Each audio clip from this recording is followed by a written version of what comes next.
Ils sont venus s'immerger dans les coulisses d'Ifremer. Première étape, la découverte du bassin d'essai hydrodynamique pour ces enseignants-chercheurs de la ville de Qindao, en Chine. Ils entretiennent avec Brest depuis longtemps des liens dans le cadre d'un jumelage. Ce partenariat va s'intensifier grâce au projet ISBLUE, d'école universitaire de recherche portée par l'UBO.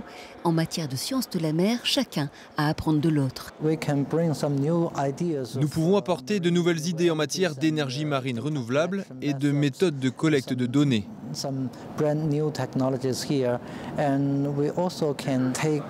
Les technologies locales peuvent nous inspirer pour notre université sur le terrain des turbines à vent et dans les technologies sous-marines.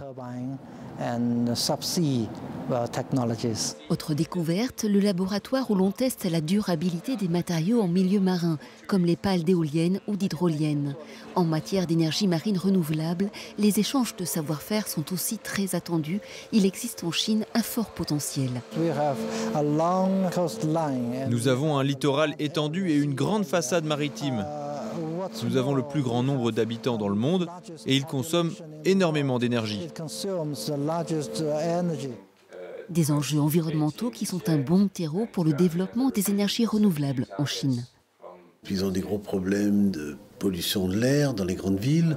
Qingdao, ça fait quand même 9 millions d'habitants. Et le gouvernement chinois a pris conscience de l'ampleur de ces problèmes. Donc ils font un gros effort dans le domaine de la recherche sur les énergies renouvelables. Autant de perspectives d'échange pour l'Institut Ifremer, partenaire du projet ISBLUE, et de ponts entre les universités françaises et chinoises.